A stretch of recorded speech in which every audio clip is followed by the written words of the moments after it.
Hi everyone and welcome to this week's episode of No Bullshit Talks. I'm joined by the amazing Katie Chonacas. So, you do a million things. You are an actor, voiceover artist, podcaster, author, public speaker, NFT artist. I mean, like, have I forgotten anything? There's a few things that you do. So many things that you do. Yeah, that's all good. It's all good. But like, you do so many things. Where would you say your true passion lies then?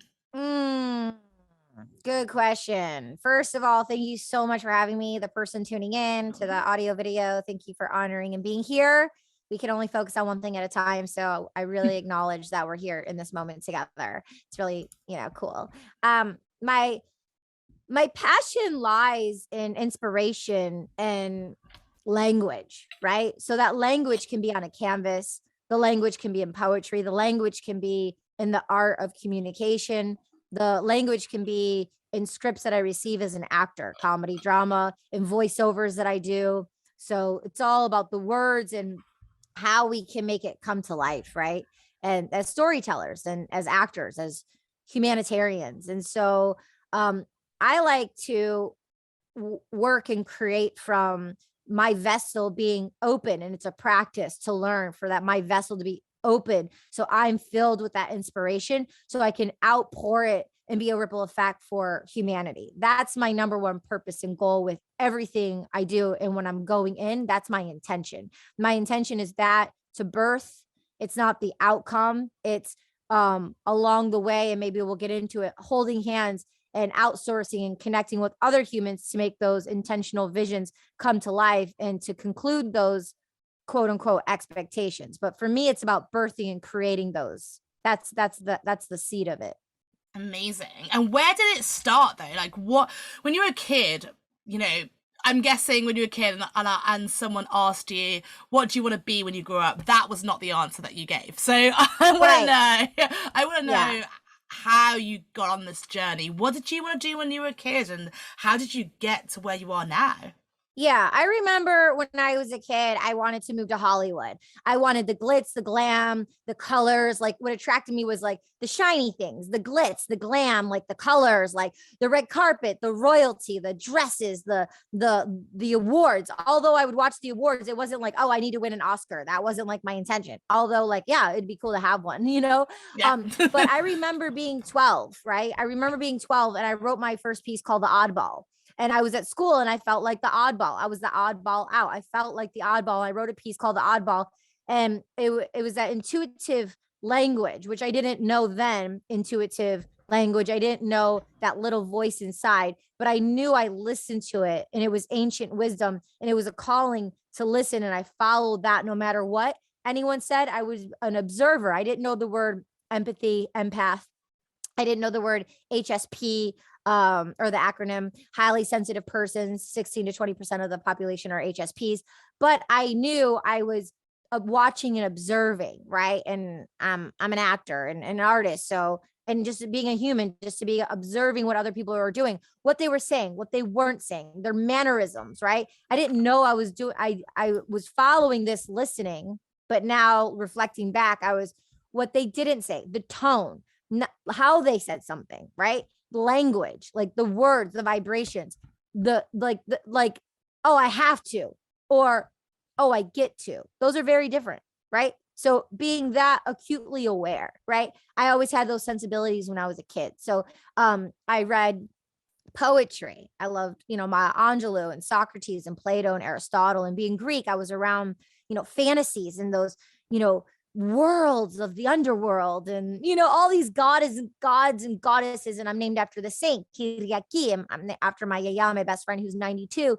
So I was born with two first names, Katie and Kyriaki, my baptismal name. And so it was like big shoes to fill with my culture of like Kyriaki, the great martyr, the saint, like very rare to be named Kyriaki. It's such an honor. So I put a lot of pressure onto myself, right? And I actually, this is fast forwarding, but I had to do like a spiritual ceremony to dismantle and say, hey, Kiriaki, I put this pressure onto myself. I have to check in with myself because I'm putting all these things onto myself of these big expectations and dreams from when I was a kid. And I need to dismantle. I did what I could, but I need Kiriaki now in the 21st century. And I need to hold the baton and like know that you can trust and have faith in me, that it's going to be in the way that like I can communicate in the world now through the artistry of who I am, in that great honor of being cultured and having a family and respecting ethics, morals, and values, but then also being authentic to myself as a human and as an artist. So it's been a process and a journey, and it's very emotional, but that's kind of like when it started, right? When I was 12, I think, and I had that skill to listen and to know I had to listen because I saw what was on TV and I saw what was happening in circumstances, and I saw people upset. And I'm like, I don't want to be like that when I'm older, like bitter, judgmental. Oh, the kids don't know anything, and dismissing the kids, right? When the kids are, that energy is everything, right? It's the birth, and they say, we're the closest to God when the babies, that natural source of energy. And I didn't want to be that. So I listened to that at a very young age. Amazing. And I totally, get what you're saying about Hollywood, because I hear so many actors on their journeys. They, they see what Hollywood is like on TV, and they move to LA and they just, battle their way through, and they think it's going to be so easy that they just like, they hear all this, you hear the success stories, right? But you don't hear what you have to do. You have like no money, you're homeless, you're just like going from audition to audition, never landing a gig. And I want to hear what it's really like in Hollywood, because obviously from the outside, you have got pretty awesome show reel, to be honest, right? I'm like watching this show reel and I'm like, Nicholas Cage, like Morgan Freeman, it's like you're in like CSI New York, you're in all these cool things, and by definition, you're a successful actor. So that's awesome that you managed to make it, and you've even done directing, producing. It's super cool. But I'm guessing, thank you. It's awesome, but I'm guessing it's not always been that. And from the outside, it looks effortless what you do. Yeah. But what is it really like? What was your journey like moving to Hollywood and doing all that sort of stuff? Yeah, I mean, these are great questions, and it can go in so many different directions, but a couple intuitive things that are coming to me is, I'm just going to kind of, instead of go to the beginning, I'm going to jump in the middle, which is like, in 2012, 2014, I was going to the union all the time, right? I was, making smart quality choices by going to the union, by going to meetups to educate, to learn. So my, fruitful advice would be like Susan Batson, Truth, her book, Truth, TRUTH, Uta Hagen, her book, Stanford Meisner. So knowing the basic of the tools of like who to learn from, soak up, get into acting classes. Now you can get in Zoom acting classes with Margie Haber and Sherry Shaw, and like some of these amazing, depending if you want comedy, drama, and you can just contact me at my website and ask me, and I can lead you in that direction as well. Just my website, chonacas.com. But so around, because I went to Hollywood at the end of 2001, but so I'm jumping like to the middle here of like, the 2012, around there, when I was going to the union, all these actors, were coming, and they were saying, with technology, go out and make your own content. That's what the evolution of the industry was saying. That's what the actors were saying. With an iPhone, there's no excuse. You can go out there and make your own content. And so as a sovereign being, as a producer, as a go-getter, as a self-starter, I did just that. I was anti-short. I wanted to make short films, and I was anti-short films. And then I had this bug about me, and it was in 2013.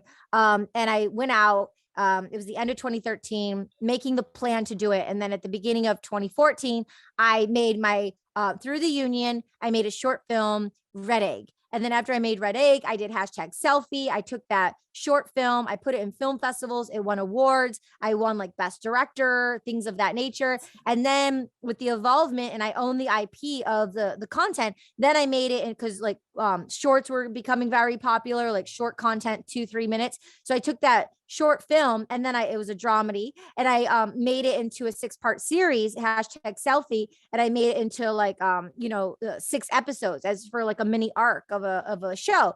I went on to doing a web series. I went on to create, and before that I was already producing and directing music videos because I do spoken word. So I write poetry first and foremost. And then I went into the studio as a vocalist and I recited my poetry. I worked with producers who made beats around my voice, which was different because normally like you get a beat from a producer and then the writer writes or the talent sings on it. But I was writing my poetry, reciting my poetry, and working with producers who built the beats around my voice. So it was like reverse engineering. And I would go out in 2006, 2007, 2008, 2009, where I was traveling the world, going to like Monaco and Brazil. And I was traveling to all these places internationally. And I was producing these videos and being inspired from my world travels and my poetry, the writing I would do. And I would be the actor. I would be the voice, like with the poetry, and I was filmmaking. So now I can take all of this content. I have over 49 videos, 79 videos of like acting, scripted, non-scripted music videos. And I own the IP. Like I made the content. So I can take it all and pivot and shift it and put it into Web3, right? Into NFTs now, right? So all the projects I was a part of before with Jessica Simpson, major movie star, with Robert De Niro, with Al Pacino, with Morgan Freeman, Paramount or Warner Brothers or independent film companies, they hired me and I'm an actor and I get residuals and you take the money you run. But I can't take any of those photos. I can't take any of those films or TV shows I've been on and put them onto Web3, right? I can't ethically do that, right? And, there's certain laws and more laws are being governed in Web3 about like what we can do and what we cannot do. But, I can't do that. But because I listened to that intuitive hit and because I was a self-starter, because I decided, 8 to 9 years ago to pick up the camera and, create my own content in Filmatic for scripted TV and film, because as I said, I was doing the music videos prior to that. I'm able to take those and like, that's the important thing as a human when we're creating, when you want to do something, but you don't have the end results, the expectation of what it should look like, but you have the intuitive hit to birth, to create, to do something, to follow that flow and energy. And even if it sits and it's accumulating on a back burner, like sometimes if it's like an analogy of like cooking in the back, you might have to like simmer the sauce and add spices and let it marinate, right? And then so that's kind of what I do with all of my artistry. Like I'll just write a poem or I'll make a beat and then they'll like come together, right? Or I'll have all that content and now I can unload it into Web3. And actually as a being, as a spirit, a human being, I need to psychologically empty my vessel and allow those things to be out there in the world instead of hoarding it, so I can have a clearing, so I can create all new content. Like I want to like have a clear vessel so I can create more, be more, do more, not only for myself, but I'm a producer. So I like to hold hands with other artists and collaborate and do things with people and share and care. And that's who I am. And that's what I was taught through my roots of, maybe just my soul, my purposeful being of being here, being Greek, Orthodox Christian. It's what I was taught. And those are the values that I, that inspire me that I can put out into the world.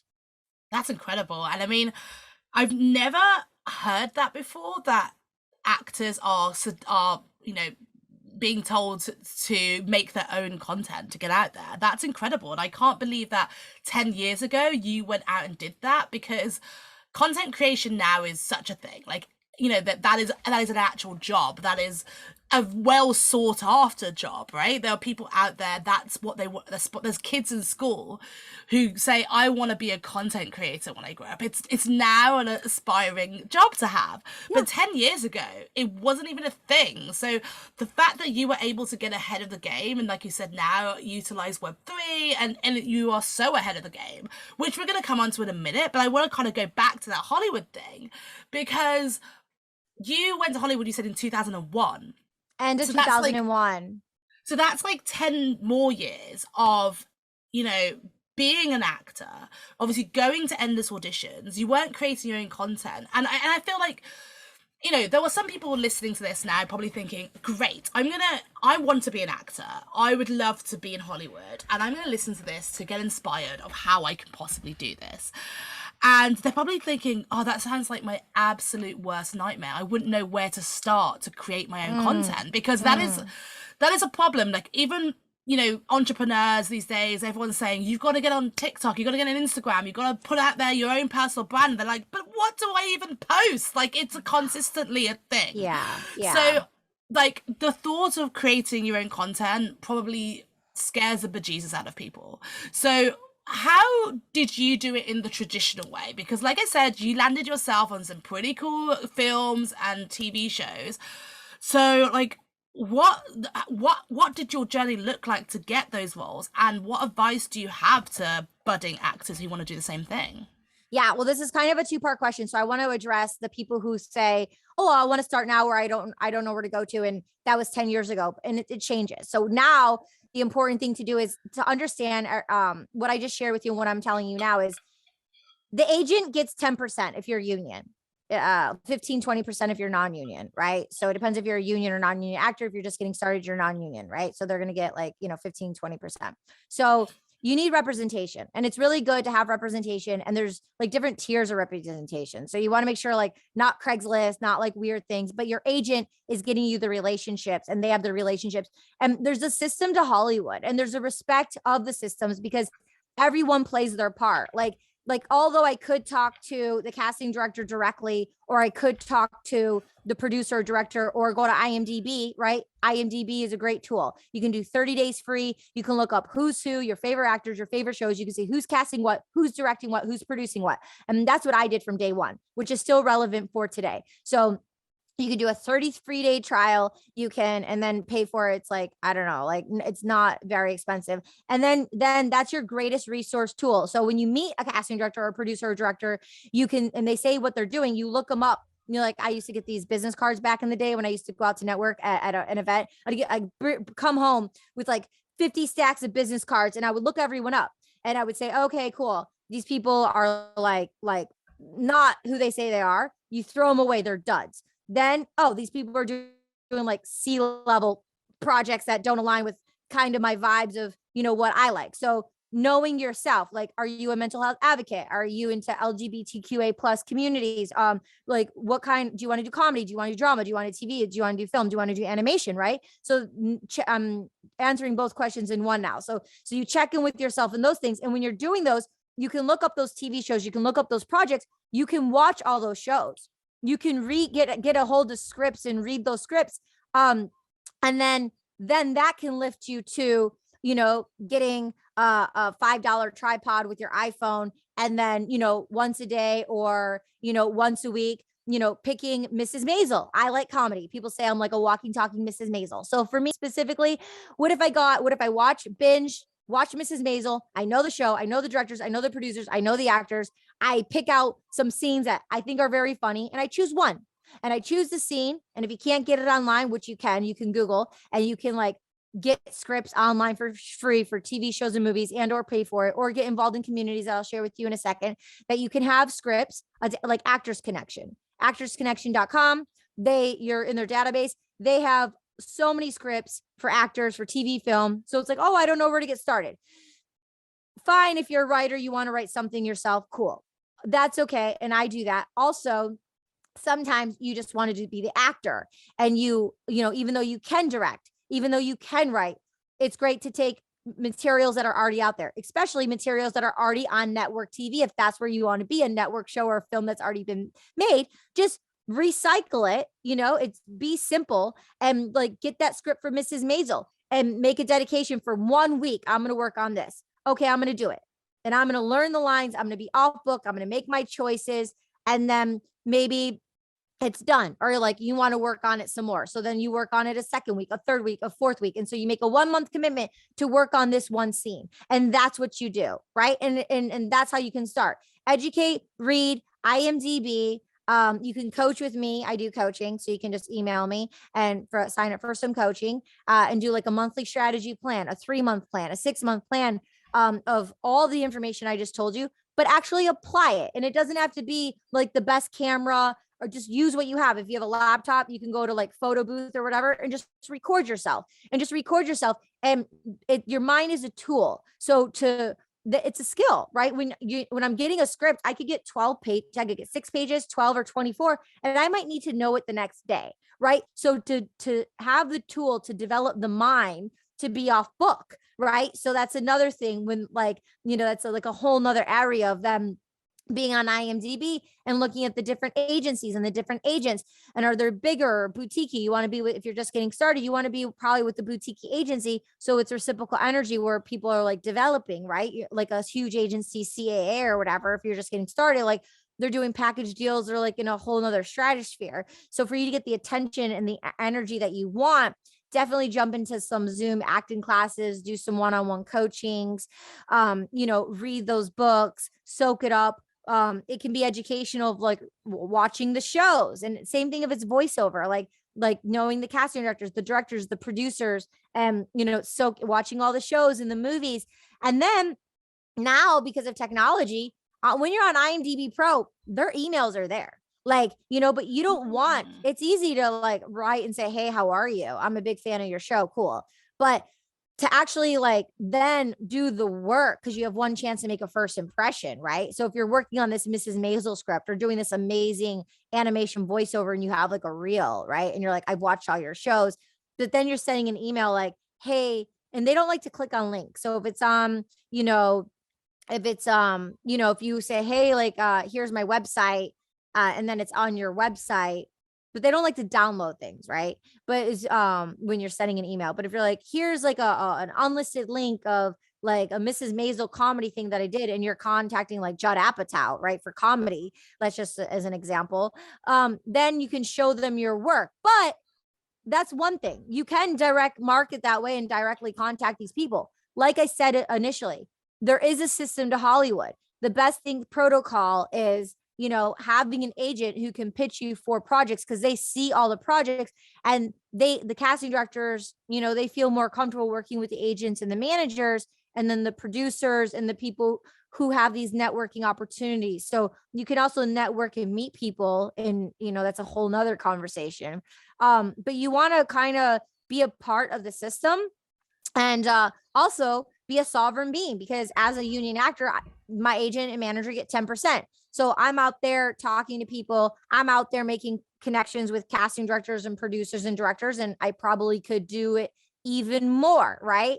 But by doing great work, and by doing like these music videos and these films, and I'm posting on my social media, and these producers and casting directors, they follow me, then they can like see me for a film. But then they know the system. They go and contact IMDb, and they contact your agent to have you go out for a role. It's just kind of, it breaks those barriers of that uncomfortable feeling of like a producer who follows me, my stories, and sees me and likes what I'm doing. Like, unless we have a kind of a relationship, like, hey, I want you to go out for my movie. They may say, hey, I have a movie coming up. What's the best way? Send you the script or go through your agent. And, you can say, hey, yeah, here's my email, send me the script. And then after you read the script, you let your agent know, like, hey, so-and-so contacted me about this. Like, but it's very rare. They prefer to go through agencies. You know what I mean? Just like you, like when you want Chanel, you're not going to go to like Hermes, you're going to go to Chanel. You know what I mean? Like, it's just like if you want to go to the ocean, you're going to go to like the Maldives or to Hawaii. You're not going to go to New Mexico, right? Yeah. If you want a spiritual retreat, you might want to go to the desert, you're going to go to Joshua Tree. We're not going to go to Iceland. So it's just honoring and respecting and knowing, and just being clear on those things, right? Which can be very difficult for an artist, and where the lines get blurred and we get confused. That's why it's important. Like they say, like, quote unquote, our weakest link is like our weakest, but actually that's our greatest strength. When people were taught to shame and blame and think your weakest link is your weakest link. But by being able to communicate, hey, like, I'm not very good at this. Anyone who shuns you, makes fun of you, or like put you down, those aren't your people. It's like someone like you, if I'm going to say, hey, like I'm not really good at doing this, and you're like, oh, I can do that for you. Or, hey, I know I can't, but I know someone who can. Those people are going to help you get to where you want to go. So by saying those scariest things within, that our voices were taught to be silenced and not speak up. And now I'm going in another direction, but doing those very things with courage, and let those people say no, because then it's going to make room for us to get to where we want to go faster. And the best way to go far, as you may have heard before, is together. right? And it sounds like what you were saying about the courage, it sounds like the whole process of being an actor requires an insane amount of courage. Like everything you've just said is so much work, so much dedication. And, you know, obviously I watch a lot of TV and films and stuff, and, you know, don't quite appreciate the amount of work that goes into it. Obviously, I know that people don't just wake up and become like Morgan Freeman, like, you know, and they don't just become an amazing actor. But you know, you were saying about watching the shows and learning their scripts over and over again in order to like just to do that, like that's just to audition. Just to audition. And just to even get a foot in the door for the audition as well. Like it's just to get the audition. Like depending on your representation, there's the gamut of not having representation, wanting representation, then getting representation, then going out for projects maybe 2 or 3 times a month, and then having representation where you're getting 2 or 3 projects during a week. There's like so many cycles to it. And then you like get your hair, your makeup, you're studying, you're building the relationships, you're knowing the craft of acting, you're making the choices, you're getting with the coach. Like you're on like every single acting job I have, because now it's not going to Warner Brothers and Paramount and things like that. Like you're self-taping, you can be anywhere in the world and you're self-taping, and you send in a 2 to 5 minute tape, and you're doing the slates by yourself, you're doing the tech by yourself, you're doing the lighting, like it's quiet, like someone's reading with you, you have a reader, like my coach is on the Zoom or the Skype, and they're like coaching, you're doing the role, then you're editing it, you're taking a deep breath, you're sending it in, then you're putting it out there, and then you're in a pool of people that the cast directors said yes to for the callback for them to see you. But then you have to let it go. And on a psychology level, you have to like dismiss it and not hold on to it because you're hoping for a call back, which 99% of the time you don't hear anything. But then you got to keep it going with light and like wait for the next opportunity to come. And then it's like a whole thing. So it's like, then I have to clear my schedule, because that's my number one priority. When like a role for HBO comes, my schedule clears so I can audition for that. Then I have to clear my vessel, as I said from the beginning, because I need to make sure I have nutrients, that I'm eating properly, that I'm in a mental good situation, that I'm in a quiet spot so I can study, so then I can do my process of like Meisner technique, writing it out, getting it out, going it over with my mom, or going over because I have to like get the language out, get the physicality out of, is she standing? Is she sitting? Is it articulate information where I'm talking about astronauts and scientists and like verbiage that I don't normally do. And I have to like look up all these words and then look up the producers and the directors for these shows and then know the tone of the show and like the tone, like is it TNT? Like you have to know the tones of the show. Right. And then like digesting that all and then getting off book. Right. And then for me, it's really fun for me. Like if it's something like comedy, spiritual, fun, like, you know, that's great. Cause I'm very visceral and I can like, attach to the words deeply. But like I said, if it's like, you know, if I'm using some, technical term, some scientific term, it's not something I'm saying every day. And these people are like spitting these languages out. Right. So it's like, that's why I said your mind's a tool. It has to be developed and strengthened. So you're like ready for like right now, I could check my phone when we're done and I can have an audition for something. Right. And I do. That's exactly what happens. No matter if it's voiceover on screen, when it's voiceover, you can do all that, but then your iPad is here and you can like, you know, look at it. Right. And because they're hearing you, not seeing you. Yeah. But on screen, they're seeing you. No hiding. So you like the papers in your hand is your script. Those are your friends. It's the only thing you have because it's a pre-read, but although it's a pre-read, you want to be off book as much as possible. Right. And because, you know, by the time you get to the on set, they know you're rehearsing, there might be rewrites, things of that nature, but you want to be off book as much as possible. So, it's really important to watch these shows and know these scripts and memorize these scripts. So you're developing this part of the craft that is so important. Absolutely. And you know, you just mentioned like mental health during that, and that has been going through my mind about it, because you have to go through so much rejection. And what you've just described there is like, you know, like I said, you might have an audition on your phone now and that builds up your hope. You're like, great, I've got this audition. Like you said, if HBO calls, put your life on hold, drop everything. Obviously, you're going to go for that audition, but then you build yourself up. And obviously in order to do a good job, you need to tell yourself that you're going to get this audition. You need to tell yourself you're going to get the part because you are awesome, and you build that confidence up. But then you start to believe it. And then if you don't get it, that rejection is so hard to take. And it makes me think of, in my job, I'm not an actor, but I run an agency and we have to go for pitches. We have to pitch for work. And it feels the same sort of thing in the fact that we have a company saying to us, we love your work. Can you come show us what you can do? We have to do a presentation. We have to pitch for, our services. And then we go through like several stages. And it's about 40 hours per pitch. I was working out how much work we put in to do the research, proposal, the actual pitch process, the interview afterwards. It's about 40 hours of work. And you build yourself up. You're like, that went really well. They loved us, blah, blah. And they're like, fantastic. Then you always get that email saying, I'm really sorry, but we went with someone else. And it's so gutting. And our agency, we, during COVID, we did all this and we didn't win a pitch for a whole year. Wow. And I felt... Pitch for what? What kind of pitches? So we pitch for work. So we do websites, branding, digital marketing. So whatever the project is, we will go for a pitch to win that particular project for a client. And so obviously that's our income as well. We need to get that. I need to be able to win that work so I could pay my staff. And it was during COVID. It was a difficult time. I don't want to lose them. It was a year of no's. And you know what it's like. It's being an entrepreneur. Yeah? I struggled really hard. I wanted to pack it in. I couldn't deal with it. Like, it was so difficult. So how do you deal with it? Like, you've done it for years and years. Like, I mean, we said from your show reel, we see the great parts. You've done so well. It's like, yeah, you must get yes to every single one. I'm guessing in reality, you've had a fair few no's.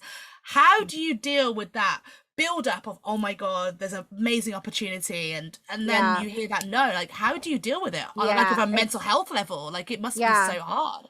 It's difficult. It's difficult. And the older you get too, you just check in and you're just like, man, like, that's a lot of no's. Like that's a lot of no's. Like, I want to be getting more wins. And to outside people, like, oh, you have all these wins. But for me, it's like, okay, yeah, I appreciate the wins that are coming in. Sometimes it's like we're zoomed in too close, so we have to zoom out. And so when I remind myself, it's a hack I do when I'm feeling that way, I have to remind myself to zoom out, because when you look at the zoom out, you can see the journey of it all. 1. 2, as you get older, you're like, oh, okay. But then it's like hacking the quality of the questions and the things that you're doing, and to connect with different people and then have the courage to ask more of what you want. 3, you just keep going. The other thing is that comes up is, more gratitude for what has come thus far. One of the most important things is self-care, right? Because if you're talking about everything you just did, and everything I did, and we're with an environment, in a family environment, or a partner who is already a distraction and putting us down and not supporting us, there's no way we're going to be able to win and get to those wins and do what we want to do. So the most important thing is check in with your home, check in with yourself, because we're advantageous and we're go-getters and we're going for it, and it's exciting and we're feeling off that energy and that passion, and we're going to go for it. But we need to check our surroundings to make sure that our vessel's cleared, that we're in a good state, because things come up last minute. It's life. It's just going to happen. So we need to make sure. And what I do is, like with my coaching clients, is an 80-20 rule. So my 100, you don't know. Like, you're like, oh my God, this girl with all this energy. And I'm like, oh, yo, so much energy. Sabrina, you have so much energy. So I check in at my 80, because you don't know my 100, only I do. So I check in with my 80. So anyone tuning in, check in.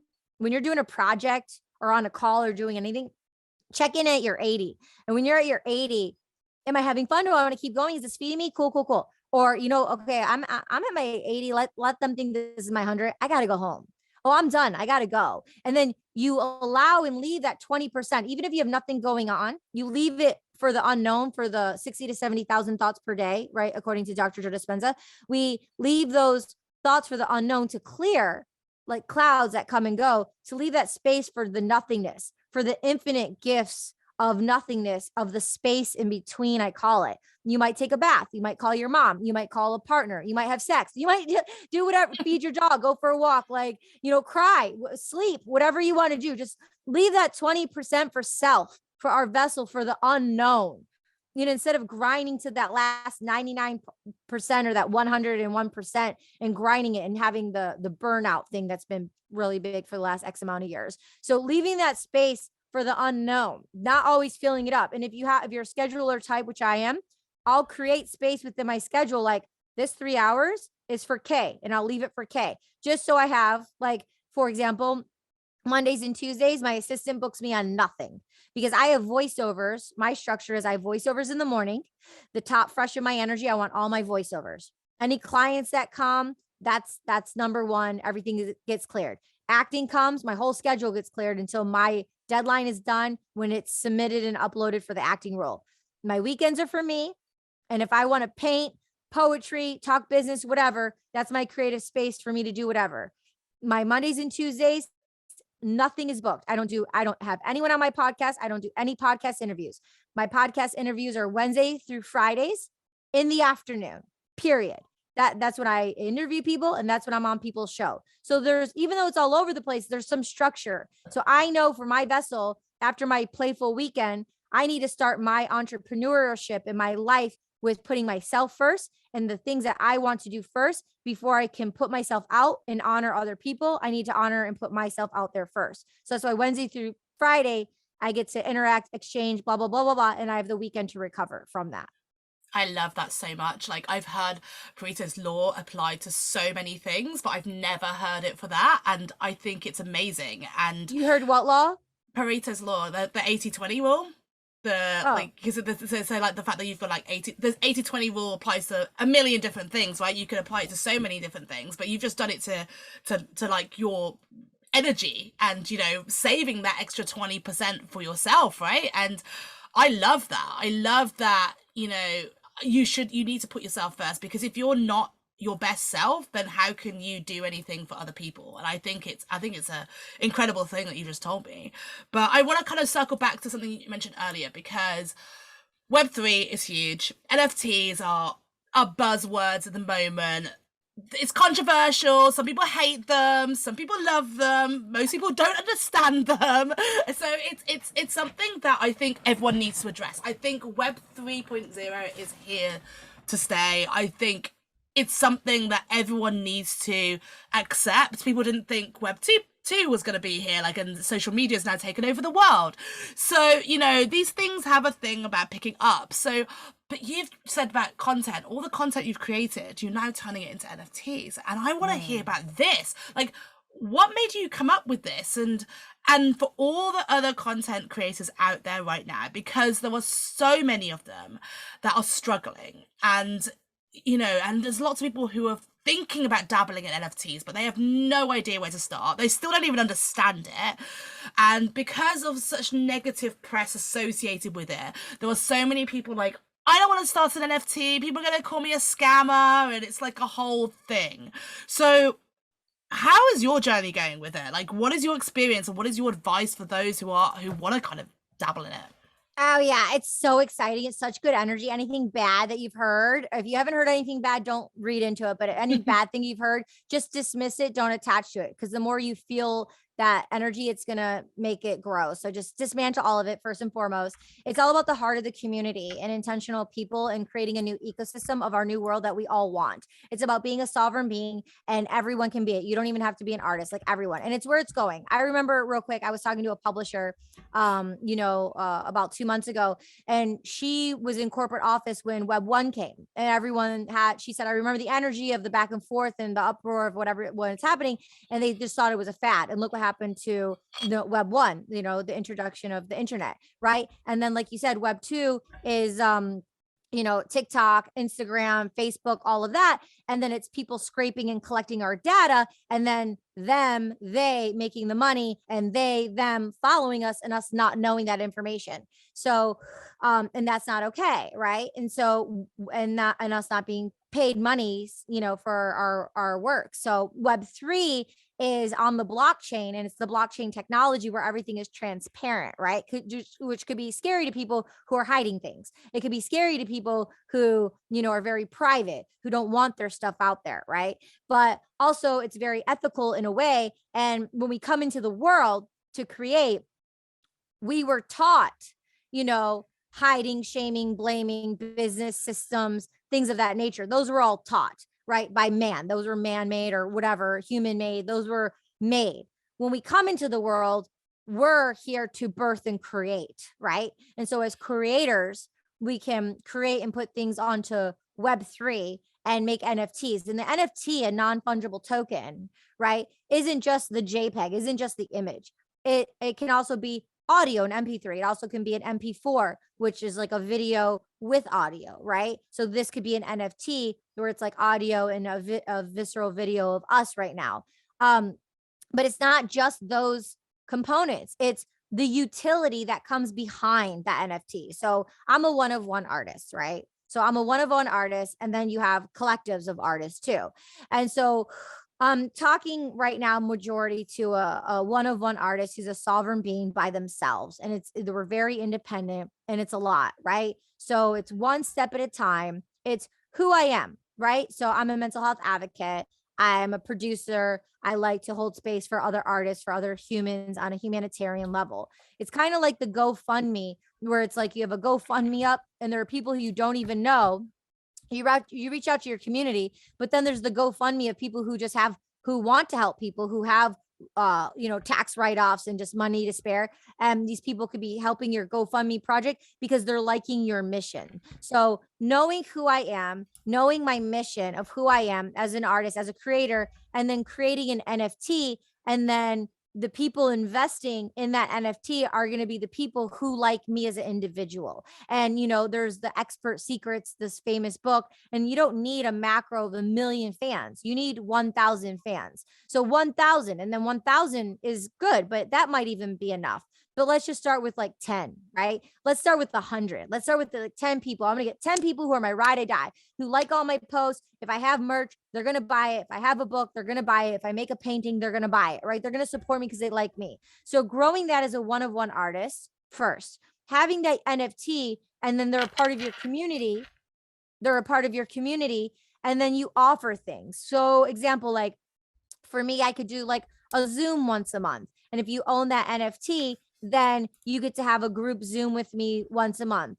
Or like, let's say on a medium scale, there are people in different states who like me. And maybe through the community, I know, oh, like Avril Lavigne, she goes to these states because she's popular in those states. So like, like if you like to travel, like if I have a lot of people maybe in Florida that like me, or in LA or New York. So once a year, I'm going to do a meetup IRL. So we get to meet up, shake hands, have a lunch together, like have a meet and greet, things of those nature. And so while people are collecting the NFTs, you can also do a community wallet. So it's like a pool of a wallet where the community gets to decide where those funds go. So there's NFT funds where people are buying the NFT, but maybe you're allotting some of those, like every single NFT for me, I pay it forward with a mental health alliance or a nonprofit for like young girls or things of that nature that I believe in. So I believe in paying it forward because it's just an energy. It's not about the money. It's about the people and connecting and doing it together. So I'm all over the place here, but there's so many, it's a wild, wild west.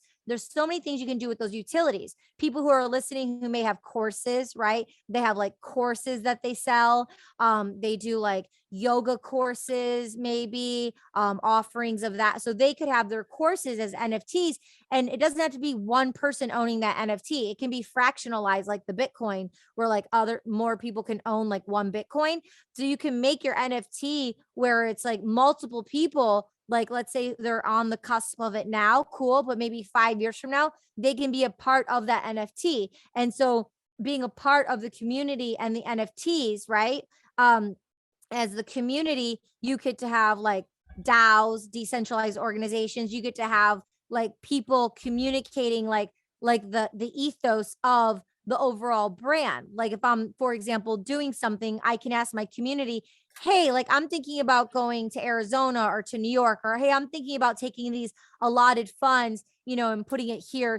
What does the community think? And the community is like, oh, rah, yay, go here. Let's put it here. This is what's happening in the world right now with gun violence. And this is what's happening with like little kids, maybe in Texas or something. So let's take those allotted funds that we invested in and let's put it here. And then people feel like, we're doing it together, which we are. So it's like spearheading a community but also checking in with the community instead of just me like going to an Avril Lavigne concert, paying for my ticket, which is an NFT, and then having it just be a one-off, and then I'm leaving and I'm not connected with Avril, right? It's her team and all the people in between. But now Avril Lavigne, I'm just using her as an example. I don't know if she's involved in NFTs. I just like her. But like, let's say like now I can like communicate with Avril Lavigne and she can communicate with me, right? Instead of me going to a Christina Aguilera concert, we're doing NFTs now. We just don't even know it. Like more than 10 years from now, you don't have to print out your airline ticket. You don't have to print out your airline ticket. There's so much toxicity in those papers and receipts and the, you know, the in the paper. It's bad. You can do it. You can have it go to your wallet, right? You can have a QR code. You can go to the airport. You can scan it. And that's your NFT pass for a one-time thing. But, and sometimes that happens, you have an NFT and it's just like a one-time pass. But if you own this NFT and you're involved in a project, a mental health project or a project that you align to on the blockchain, my community or other people's communities, there's so many I can share more, but like you have access to all of their events that they're doing all the time. And we, as humans, we want to go and the people who are extroverted or want to, some people are introverted and they don't like to go to events and hang out with people. So I'm not talking to those people because that's not going to be beneficial for like, if there's an event going on and Chainsmokers is going to be performing because they have that NFT and they're involved in that community.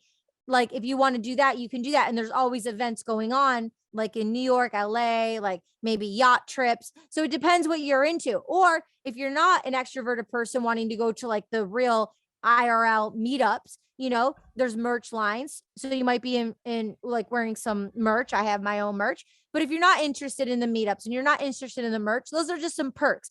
But there's other utilities, right? It could be the one-on-one. It can be maybe a book club, and maybe like you get together and, you know, like-minded people, they're all like reading a book together and they get up on Zoom and everyone's reading chapters of the book and you're being interactive. It's just a way for people to interact. We as humans interact with people in humanity. It's what we do. So however it works for you, you can find those communities. And if you don't find them, right, because it's so earlier on, you can create that of your own. Anything that you've always wanted to be can happen. Anything for the person listening, anything you've always wanted to do, you can make happen and you can start it. And I can support and show you how and introduce you to people who also know how to do those things. Lastly, I have or NFT Web3 resources. So when people go to my website, chonacas.com, it sends an automation of NFT and Web3 resources of people I respect and admire, that I learned from, that I do my own research from 2018 of being involved in the ecosystem. So it's, you know, all happening on Twitter. It's all happening in Twitter Spaces. I can look at my Twitter right now and there's probably 15 or more rooms going on. And it's about, you know, what's happening in the space, or it's music, or it's shilling different artists, honoring different artists. It's a mental health room. It's a meditation room. Like there's so many different rooms happening. So yeah, I mean, it's an incredible community, and I think that's what, like you're saying, it should be a community. So there's lots of negativity around it that you can ignore. And I love what you mentioned about the 100 fans, because it's like I think his name was Kevin Kelly. I can't remember his name, but the Kevin Kelly, right? He did the 1,000 true fans, right? And I love that concept because, you know, when people are starting as content creators, because they see posts that go viral, right? And they hear about things that go viral, they get intimidated thinking no one's going to listen. But I loved that he broke it down and said, actually, all you need is 1,000 true fans, like he said, who will just buy anything that you want. But I want to just suggest, I guess, if you can name one thing at the moment for those who want to start in NFTs and do something with NFTs, like where would they start? Like how would they get started right now? yeah, well, that's great. So if they're an actor, I'm the very first actor to release a headshot on the blockchain. So I'm, you know, being a spearhead for actors who want to onboard into NFTs, so I can help them set up their wallet I can help them purchase their first NFT to be a part of a community. I can show them how to mint their first NFT so they can have it for themselves, and then introduce them into different communities if it's acting or filmmaking or music, and just start listening, right? Do your own research and start listening. Like, none of this is financial advice. If anyone says they're an expert, run. That's the number one thing. Anyone who says they're an expert, run. Because the best way you want to look at it, and this is what I heard on a Web3 panel at Art Basel in December, was, and go to the NFT conferences, like there's one coming up at the end of July, Expoverse. I'm a speaker there on a women panel.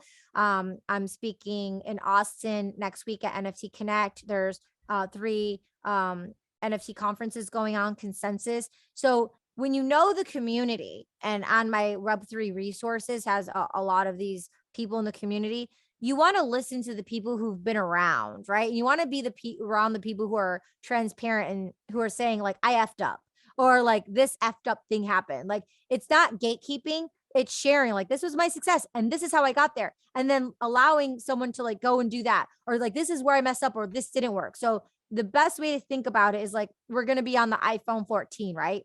It's going to come up soon.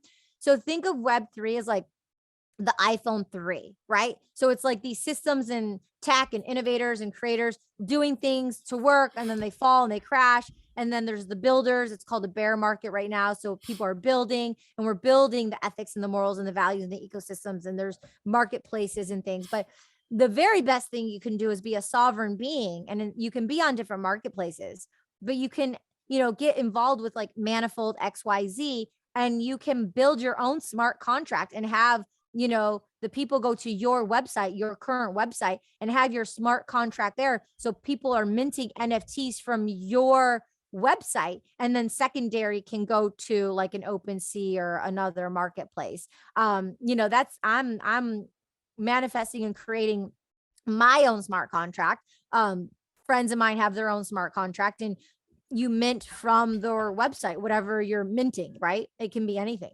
It doesn't only have to be art. It can be anything. And that's amazing advice for people who are just clueless, because I think a lot of people want to start, but they don't know where to start. So it's great advice. I have just one more question on this point, which I have to ask, because you are also an environmental advocate, right? These matters mean something to you. Now, obviously, you're talking about blockchain technology, and there's a lot of talk about how detrimental that is on the environment. What are your concerns there between blockchain and what negative impact it's having on the environment?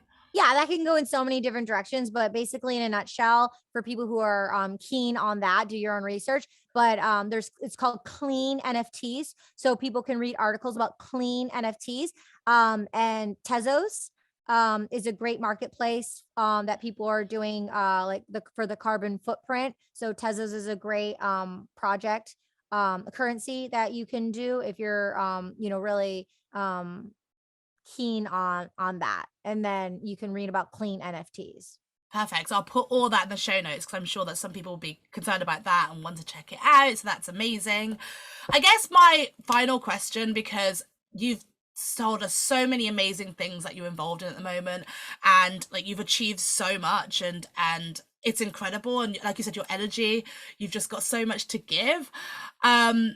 I guess my question is, how do you set yourself these lofty goals? Like, how, and when you do set yourself these goals, how do you go about achieving them? Because so many people struggle to even achieve one big goal, and you've achieved so much. So how do you go about doing that? Here's an example. I have 2 books on Amazon. I'm releasing my 3rd book, June 21st, the first day of summer. And so what I do is, if I want to do something, when it comes to me saying I want to do something, I set the date. I give myself a hard stop. I think, like, how long is this going to take me? And so I decided, when I released my 1st book, I was like ready to release my 2nd book, but a whole year passed because I didn't set the date. And so then I remember to hack myself, and instead of berating myself and being mean to myself, I leaned in and I was kind to myself. I acknowledged that I did that, but then I took responsibility and I set a date. So I said June 21st. So then I'm like, okay, because I already had the idea of the title. I came up with the title. I had the idea of the pieces. Now I'm still manifesting which photos I'm going to have to go with the pieces, but I have the pieces ready to go. So I said June 21st, and then so that's my hard stop. And then I went through a block and I have 45 documents of what I wanted for the bulk of this book. All right. So I did it like on a huge brush stroke. And now I let it sit and marinate, and I thought, and now I'm going to extract the one idea I had, because I was going to do like poetry with the photos, and then be interactive of like a diary style, how like James Franco did one of his books before that I own, that he signed. And it's like, you know, like his thoughts, and then it's like scribbles and stuff. And that's more of like a bigger project that I do want to do, and I'll save those. But I was thinking not only the poetry pieces, but the diaries of things that I wouldn't put in, right? Sometimes you just do a diary. And anyway, so I'm still like working that out, but I'm going to extract those, and I'm going to have just the pieces and the thing. And then, you know, on Fiverr, I have someone who did my book formatting before, outsource it, let them do the book formatting, let them do the ebook for the Kindle. That's a certain like, you know, format that needs to be done, and then put it out now.